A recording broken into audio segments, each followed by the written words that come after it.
Selamat malam, salam hormat dan salam satu jiwa. Masih membahas tentang yang lagi viral tentang BEM UI yang mengecam tentang prajurit TNI agar menghentikan pelanggaran HAM di Papua.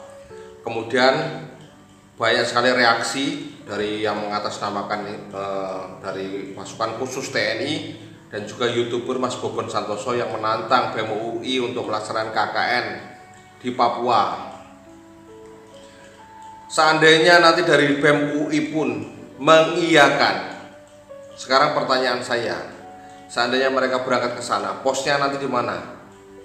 Apakah nanti dekat dengan pos TNI ataupun Polri, atau dia misah sendiri? Sedangkan kalau di pegunungan tengah, wilayah pegunungan tengah itu kita jalan 5 langkah dari pos saja itu sudah harus pakai rompi anti peluru, pakai helm anti peluru, bahkan jemur sarung saja itu sudah harus pakai rompi karena untuk menghindari shoot dari sniper di atas ketinggian, karena posisi pos itu berada di lembah, jadi memberikan keuntungan kepada pihak lawan. Itu yang pertama. Kemudian masalah logistik, seandainya tim KKN itu satu pos misalnya, tidak mungkin dia akan membawa logistik bekal per bulan harus belanja. Terus belanjanya di mana? Sedangkan pegunungan itu adalah pos udara, transportasi. Seandainya menggunakan transportasi darat, itu pun nyewa mobil itu Triton itu biayanya sekitar 6,5 juta sampai 7 juta, dan itu pun nggak setiap bulan ada, nggak setiap driver berani, tergantung situasi kondisi di sana. Itu yang pertama. Yang kedua adalah lewat jalan udara. Jalan udara pun pesawat-pesawat sipil itu akan berpikir berpuluh-puluh kali untuk bisa masuk ke wilayah yang zona merah, walaupun mungkin biayanya ataupun ongkosnya dilipat gandakan. Mengingat kemarin belum lama ini pilot Susi Air di Sandra sampai sekarang belum ada kejelasan. Dan itu kemudian pada saat pelaksanaan tugas KKN itu kan sosialisasi terhadap masyarakat, mungkin ngajar anak-anak SD, mendirikan tempat ibadah, mengajari pertanian, membangun infrastruktur. Sekarang mengajar anak sekolah. Anda kalau kosongan di pegunungan itu anak-anak sekolah nggak akan datang. Minimal kalau mau ngajar itu bawa kue, bawa roti untuk menarik mereka supaya perhatian ke kita. Kemudian sosialisasi pertanian. Anda mau nanam apa di pegunungan?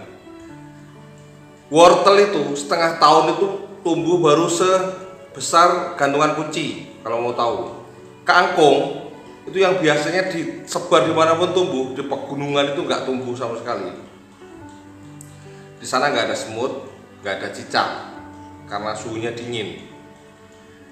Kemudian mau membangun infrastruktur. Anda pernah dengar kejadian pembantaian pekerja Instaka Karya, kejadian pembantaian pekerja tower, kejadian pembantaian pendulang emas? Jangankan sipil, aparat keamanan TNI Polri yang bangun saja diganggu. Jadi OPM ini nekat karena mungkin antara otak kanan dan otak kirinya kabelnya itu terlalu pendek, jadi sempit. Jadi walaupun itu aparat TNI, aparat Polri itu pun diganggu, pos saja diserang. Itu yang jelas kita angkatan bersenjata loh, yang bawa senjata. Lah kalau KKN sana cuma modal jaket sama ada label nama universitasnya, cuma modal tampang, modal program dan teori. Terus seperti apa? Ya Anda bisa bayangkan sendirilah.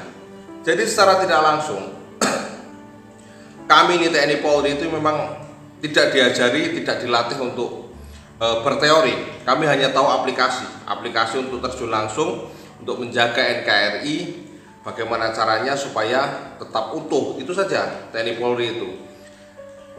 Kalau Anda akademisi itu otomatis diajarkan untuk mempelajari teori. 1000 teori tanpa aplikasi itu tidak berarti.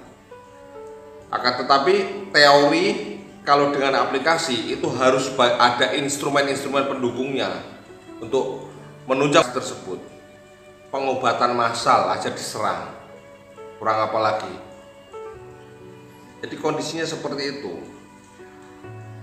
Kalau melihat teman kita yang tiap hari duduk bercanda, kita bercerita bareng-bareng, kemudian teman kita jadi korban. Sekarang saya kembalikan ke Anda, rasanya seperti apa? Pasti emosi, tidak mau menguasai diri. Dan suatu ketika kita melihat orang yang pelakunya itu ketangkap, apakah kita hanya ngelus-ngelus mereka? Atau mungkin mendoakan mereka? Kan tidak seperti itu, karena kita juga manusia, kita bukan Superman. Jadi TNI Polri juga manusia biasa, kesabaran itu ada batasnya. Kemudian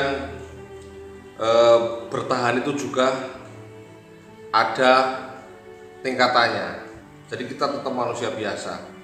Itu kalau cuma seperti itu untuk interogasi itu sebenarnya nggak apa-apa. Itu dalam ilmu intelijen itu tidak apa-apa, untuk mengorek keterangan yang lebih besar demi tujuan yang lebih besar. Seperti itu sebenarnya tidak apa-apa. Hanya karena sudah terlanjur viral, ditumpangilah sama 3 instrumen ini, Sepi Sembom, Komnas HAM, tambah lagi Al Mukarrom, ini ketua BEM UI ini. Jadi klop lah. Terus apakah dengan pernyataan kalian membuat kami para pasukannya di lapangan menjadi takut? Oh enggak, sampaikan saja ke mereka, ke Sepi Sembom, bahwa kita tidak akan pernah mundur dengan hal tersebut. Justru Anda yang harus tobatan nasuha. Mungkin banyak menyakiti hati prajurit TNI yang temannya gugur, yang saudaranya gugur, yang satu leteng satu angkatannya cacat sampai pulang. Itu semoga Anda berpikir dengan video ini. Terima kasih. Salam satu Indonesia Jaya, Seniman Pertempuran.